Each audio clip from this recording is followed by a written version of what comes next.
Fear without solution. Mary Main is thought to have first coined the evocative phrase "fear without solution" to capture the central paradox underpinning disorganized attachment, which is an overwhelming sense of fear that cannot be resolved in either the short or the medium term. The discovery of disorganized attachment behavior. We now return to the early experiments by Bowlby and Ainsworth because they found a number of children whose behavior did not fit the three categories that seemed to accommodate all the other children they encountered. Their original studies using the SSP consistently identified a group of children whose behavior could not be subsumed under the three categories of secure, avoidant, and ambivalent attachment behavior. The researchers noticed that some children behaved oddly when their carer returned. They saw children who, on reunion with the parent, would begin to approach the carer, but then stop suddenly in their tracks and not move for 50 to 20 seconds. Or they would hold up their hands in front of their face. One child was observed to walk towards the carer while turning his or her head the other way. Quite a few sank to the floor and remained there for some time, motionless and frozen. Bowlby and Ainsworth recorded these behaviors as unclassified and enquired into their early histories.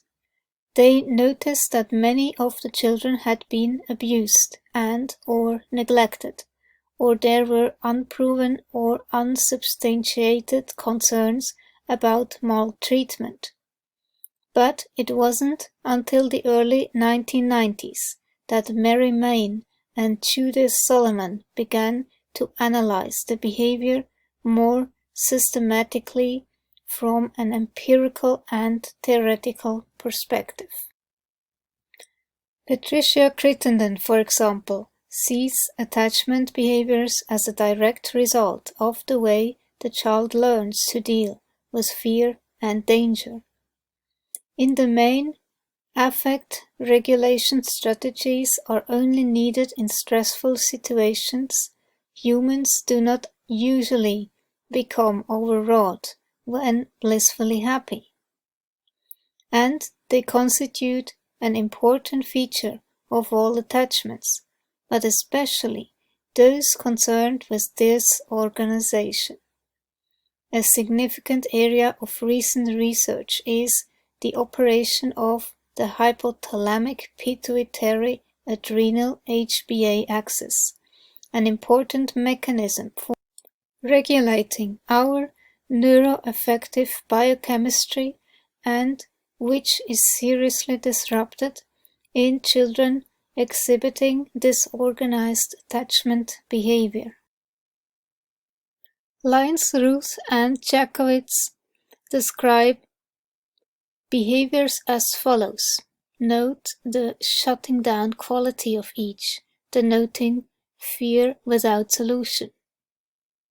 Unclassified infants were observed approaching the parent with head averted, rocking on hands and knees, following an abortive approach, or screaming by the door for the parent, then moving away on reunion. What unclassified infants appeared to have in common were contradictory intentions. Approaching a parent with head averted or behaviors that involved apprehension, either directly, fearful facial expressions or oblique approaches, or indirectly, disoriented behaviors, including dazed or trance-like expressions, or freezing of all movement at the parent's entrance. Disorganized attachment is not an attachment style in its own right. Children display disorganized attachment behaviors under specific conditions of activation, but their overall attachment pattern resolves into one of the other three organizations as soon as specific threat that led to their disorganized behavior disappears. Researchers need to take account of its fleeting nature, which usually means undertaking painstaking observations of parent-child interactions to carefully, reliably, and accurately identify disorganized attachment. Totalist leaders, charismatic, authoritarian persons with a lightly disorganized attachment status and a psychopathic personality, engage suitable victims using methods of coercive persuasion or brainwashing within closed and isolating totalist systems. But while it is the leader who drives the system, we must also be aware of what Primo Levi describes as the gray zone, the space that separates the victim from the perpetrator. It is naive, absurd, and historically false to believe that an infernal system such as National Socialism sanctifies its victims. On the contrary, it degrades them. It makes them resemble itself, and this all the more when they are available blank and lacking a political or moral armature. From many signs it would seem the time has come to explore the space which separates the victims from the persecutors. Only a schematic rhetoric can claim that that space is empty. It never is. It is studded with obscene or pathetic figures, whom it is indispensable to know if we want to know the human species, if we want to know how to defend our souls when a similar test should once more loom before us. Levi cautions us to resist simplistic answers to the complex questions that arise out of the world's experience of totalism. He is also suggesting that we do not so easily separate ourselves from either the totalist lieutenants, collaborators, or their victims. To do so is to assume our immunity, and to falsely assume immunity is to make ourselves vulnerable. We may then fail to gain the real knowledge necessary to strengthen our ability to resist. But despite research indicating that victims of totalism do not have special cult-seeking or self-victimizing tendencies or weaknesses prior to becoming trapped in totalist environments, do people continue to say it could never happen to me? This separation between resistor and victim, us versus them, also results in a tendency to blame and shame victims. A particularly disturbing form of this is discussed by Levi, where he describes the intense shame experienced by survivors of Hitler's concentration camps for not having resisted enough. You too could have, you certainly should have resisted, consciously or not. The Holocaust survivor feels accused and judged, compelled to justify and defend himself. This is a similar shame experienced by battered women and former cult members. Why didn't you leave? Or victims of child sexual abuse. Why didn't you tell? This shaming only serves to give a false sense of security to those on the outside. It does not help them to understand the actual dynamics at work, so that they may protect themselves in the future. Security of attachment isn't foolproof, although I and others emphasize time and again that security of attachment or other personality factors are not a protection against recruitment and conversion to totalist systems. Nonetheless, differing pre-existing attachment statuses may influence a follower's pathway through such a system. It may be, for example, that the preoccupied are somewhat more susceptible to the wolf in sheep's clothing charms of the charismatic authoritarian leader, and the dismissing may be drawn to the rigidity of a totalizing ideology and a totalist system. And, as we have seen, situational factors also affect even the securely attached, those who might otherwise be considered resistant to such dynamics.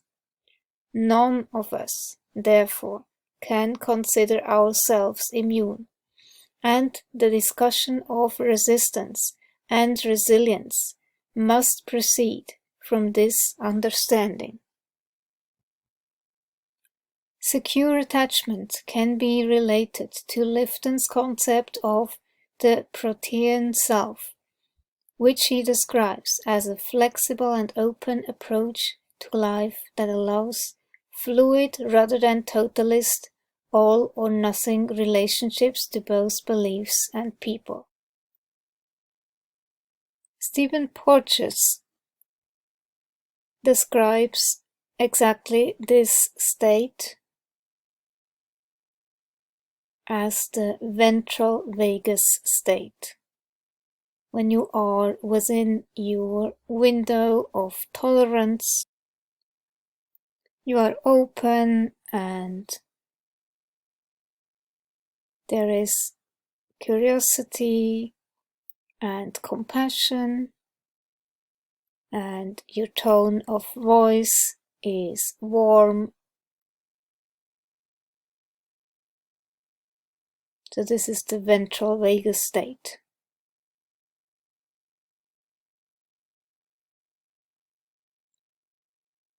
However, when you are in a fight or flight state, you see the world through a different lens. Or if you are in a dissociated freeze state, that's another story again. That's the dorsal vagus.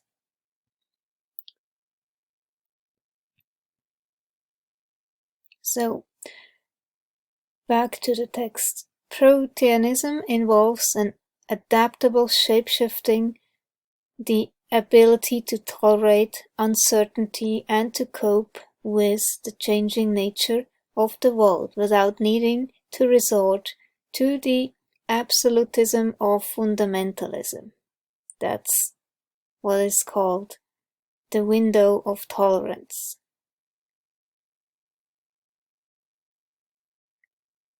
Proteanism both requires and would tend to reproduce secure attachments, which are defined as flexible, open, communicative, and responsive. Fundamentalism or authoritarianism, on the other hand, which exerts control by laying claim to an absolute truth and an unalterable moral certainty, tends to be produced by rigid, closed, and frightening attachments, and would similarly reproduce such attachments. I think Alice Miller would call this the toxic pedagogy.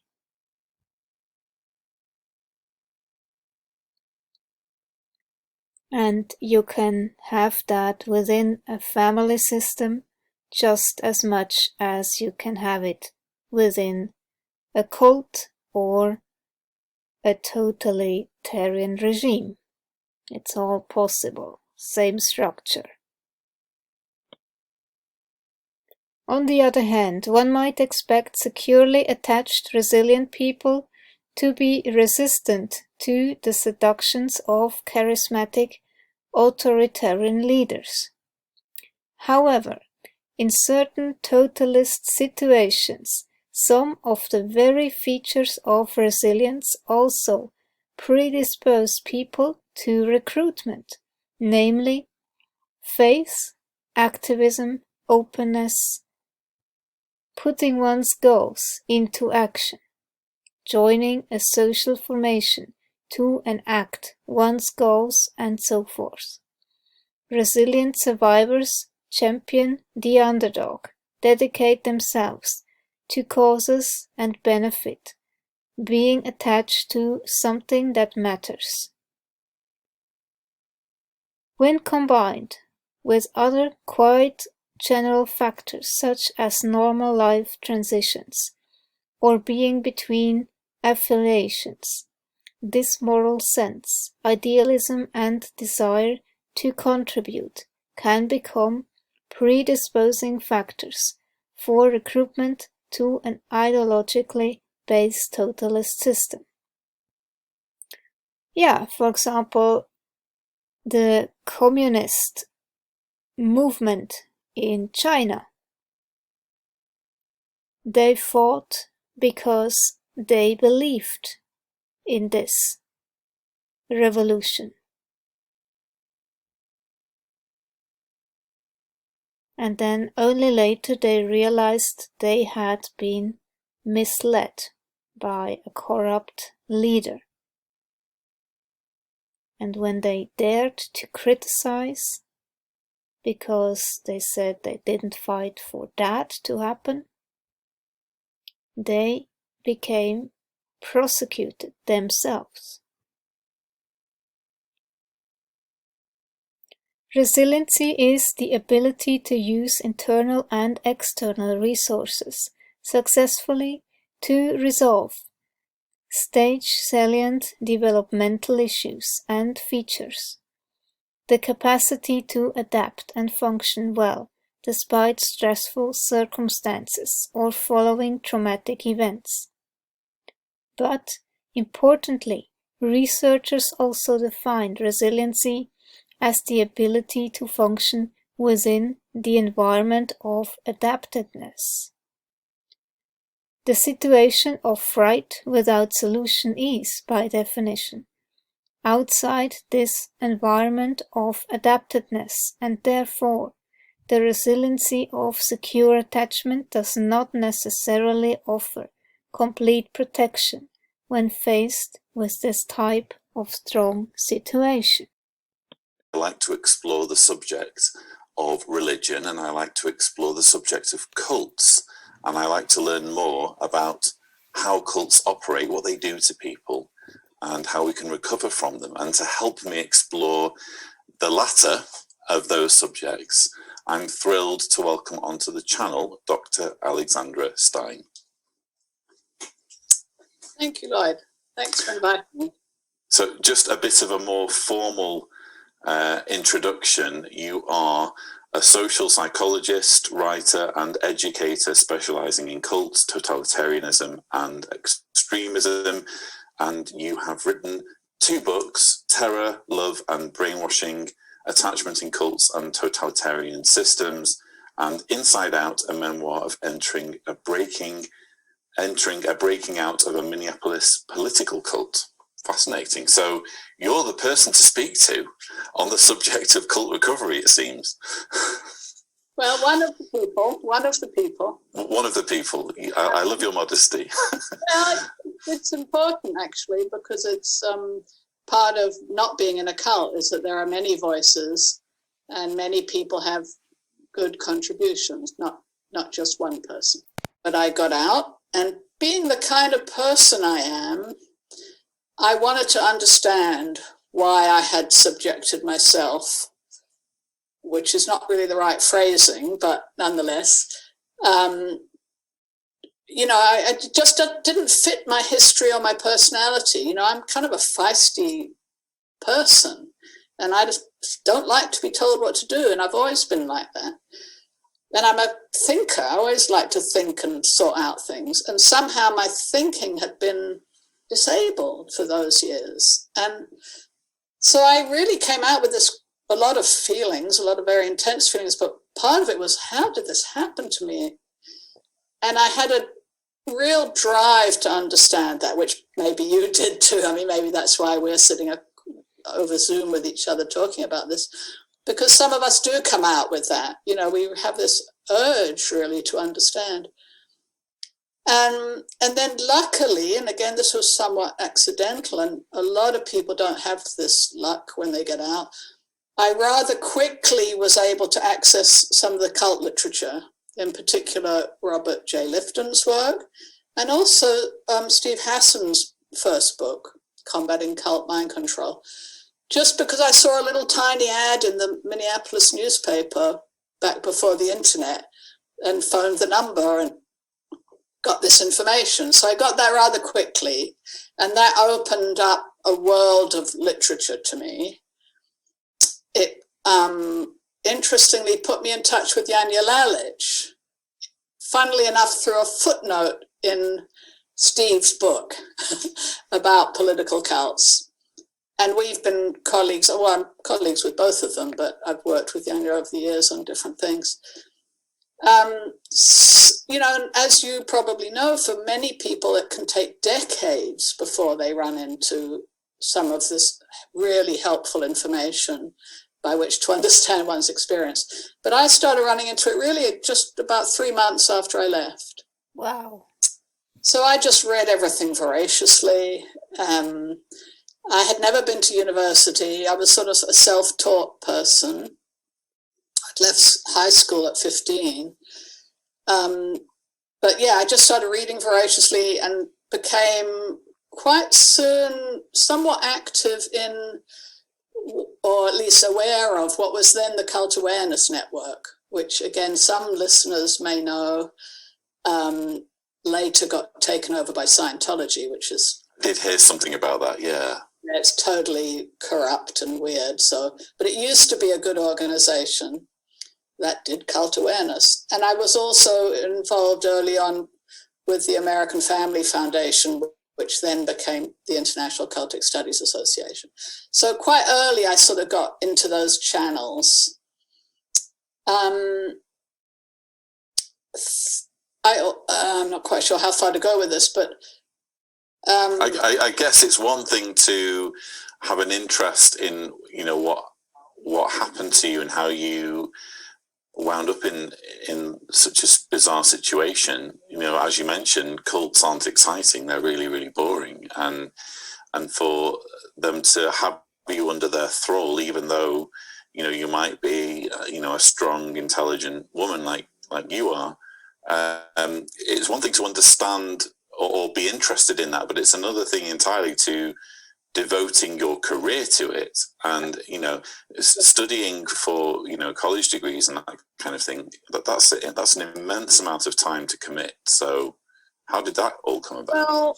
Well, I think first, the activism came along with it, right? So, and I think that's because of my background as kind of caring about social justice, and this was clearly a social justice issue. You know, people are being oppressed in these groups.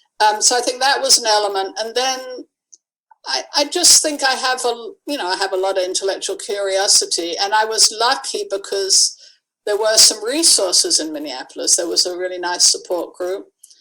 And then I often tell this story, but I think I started making friends who weren't in the cult after I got out, and I would just talk about this stuff all the time, because it is also fascinating. And I think they just got bored of me, a couple of them, and they kind of just started berating me about going to university and studying this. And I was like, no, I hate university, I don't want to go. And then finally, one of my friends, who was a Polish woman and who had some experience of totalitarianism actually brought me a university catalogue and had circled a class. And I again poo-pooed it because I can be an obstinate so-and-so, And it sat on my counter for ages, and I kind of finally looked at it, and it was called Cults and Totalitarianism, which I then have stolen since for many of my courses and my writing. And I went and took this course, which was kind of open access, and I wasn't super impressed, but it introduced me to the work of Hannah Arendt. And at the last class with this old doddery kind of guy, someone was, one of the young men in the class was saying, because we'd studied a bit the Holocaust, was saying, well, how do we really know the Holocaust happened? Where's the evidence? He was kind of going down the denial route. Mm. And this old fellow who was teaching the class rolled up his sleeve, and he had a number tattooed on his arm. And that was... I've got some evidence right here, yeah. He was the evidence. And then he told us about being a 16-year-old in Buchenwald. And, that was a very significant moment for me, both about teaching and just, I don't know, it was really significant. And to cut a long story short again, I then went and did a master's, and then after that a PhD. And I guess I carried on to the PhD because I still, I still didn't feel I had an answer that satisfied me. So it was that piece that kept me going. And also I like learning. That's just my personality. Even though I didn't like to be in formal structures, I've always liked learning. And then by the end of my PhD, I sort of felt like, I think I get it now. And then I tried to take that understanding and put it into my second book, Terror, Love and Brainwashing. The nature of the relationship between leader and follower. The relationship between the group and the follower. This is a relationship that is rooted in the creation of and experience of trauma. A helpful way to understand this relationship is by using attachment theory and trauma theory. Attachment researchers who study both child and adult relationships call this type of relationship one of disorganized attachment. I have done a separate video on this topic. Both attachment and trauma theory look at the impact of trauma on the brain, and these ideas are key to understanding the response of followers to the totalist situation. Total or absolutist ideologies reflect the totalist and all-encompassing nature of the social structures they represent. Understanding the structure of these all-or-nothing ideologies is a helpful and critical element in being able to determine if the underlying relationships that they represent are indeed totalist in nature. The social structures of totalism and the belief systems they exhibit enter deep into the lives of those targeted. They penetrate the most personal and tender parts of us, our hearts, the places in us that seek attachment and intimacy with others. And they penetrate our brains, the places in us that usually work to help us solve the problems of survival. They detach our higher-order cognitive thinking from our sensory perceptions and emotions and leave us, thus, helpless to understand which way to turn to avoid danger. Brainwashing and undue influence are not just a threat from religious groups, but are concerning from the political stage too. And Dr. Stein prefers to use the word brainwashing as many understand that term. She agrees with the brainwashing hypothesis of Benjamin Zablocki, with her focus being on the category of totalist organizations, of any size from totalitarian to cult to relationships. Her work, greatly influenced by Robert J. Lifton, deals with what these types of relationships and organizations look like, along with how they operate. Dr. Stein goes into detail about the evolutionary-based attachment theory, which looks at the physiology of how dynamic assault leniency can affect cortisol levels, affecting processing in the brain. With the constant high cortisol levels and no way out, a person can dissociate under these conditions. These leaders create these isolating closed structures that principally are isolating, where they cut people off from any other attachment relationships, any trusting relationships even within the group, and the whole drive is to get everyone to attach and see as their primary sort of love or attachment figure as being the leader or the cause. It doesn't have to be exactly the leader. It's a little more abstract than that. In my group, I didn't even know who the leader was, but the group was the primary loyalty. Right, and the ideology, I guess, is also totalistic. Right, and then the ideology sort of supports that structure and the role of the leader. Mm-hmm. And then there's a process of brainwashing, which is what Ben Zablocki, who's a very good scholar in this field, calls the alternation of assault and leniency. So it's kind of like a battering relationship. Darling, I love you, but boom. And then, oh, I'm sorry, did I hit you? But I really love you, boom. That kind of... Yeah, good cop, bad cop. How you interrogate people. Yeah, exactly. And that's the same dynamic. And it's a highly disorienting, disorganizing dynamic, which leads to things that we know about, like Stockholm Syndrome, where you start identifying with the captor. But you can only do that if you isolate people, because if they had somewhere else, if they could go find someone else to look after them, comfort them, they would be out of the dynamic. So I think, to me, isolation is really fundamental in this. Right, and the cutting off of family and friends is often ideological, where people have the illusion of choice. Of trauma bond that's going on. Right, exactly. Also, there is the trauma bond created from these types of relationships, which creates thought stopping and blocks the brain from emotional processing, allows a group or leader to manipulate the actions and behaviors of others, even to the extreme, such as with a suicide bomber. The group or leader wants to have the primary attachment of the person to be for the interests of the group and not of the individual. So even if we had these groups or music ensembles and all the activity going on, the loyalty was always to the guru, always. And we were not allowed to eat meat.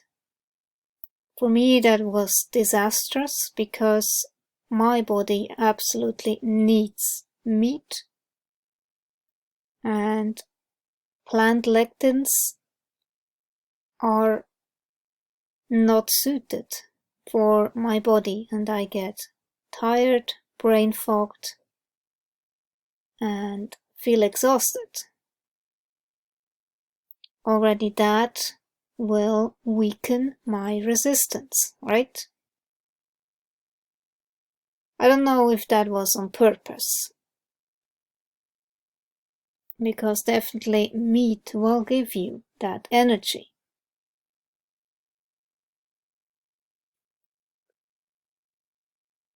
And also that clear thinking. The brain needs animal fats.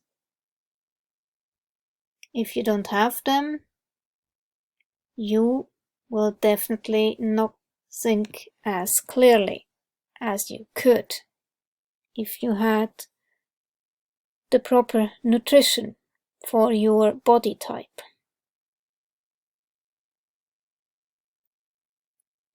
And then the cult leader did not even allow any pets. So when I joined the cult and moved to this city to work in the store, I actually had to give away my cats. It was not allowed. And you see how dedicated I was to really give everything for a person who was not in such a vulnerable place, not so desperate.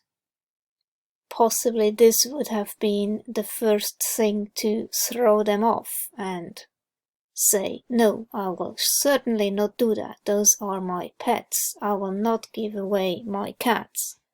But I didn't do that. I just obediently followed orders because I was used to do that from how I was programmed through my dad, who had been in a totalitarian system.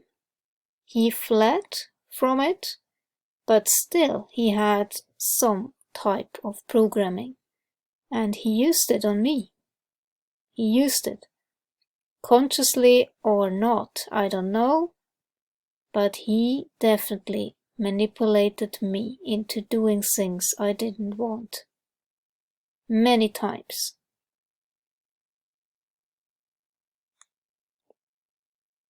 So that was the programming I had.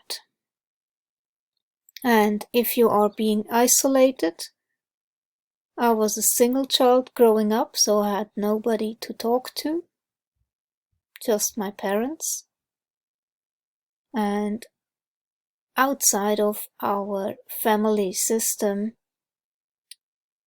they didn't get it, what was going on, because my dad, of course, was quite two-faced. He could say one thing, and then when he got angry, he was a different person. Very unreliable. Disorganized attachment is that called. So I was basically primed to fall into the clutches of a cult, but that's not the same for everybody. But in my case, yeah, definitely. The relationship I was in was a disaster, and that was one more reason to just leave it all behind, black and white thinking, and never again have a relationship with anybody and become spiritual instead, follow a purpose, all that stuff, you know. So that's what happened. This leads to further isolation from friends and family. We all experienced the chronic terror and powerlessness of living in closed environments where the leader's control was absolute and where the group dictated often the most mundane details of daily life. Wrenching ourselves out of these systems, we count as among the most difficult and bravest acts we have each had to do. After getting out, we have all tried to contribute in some way to helping others, either by helping people get out and recover from cults or by trying to educate the public to prevent others from recruitment into such groups. These cults and totalitarian systems take control over people's lives to such an extreme extent that life itself ceases to belong to followers.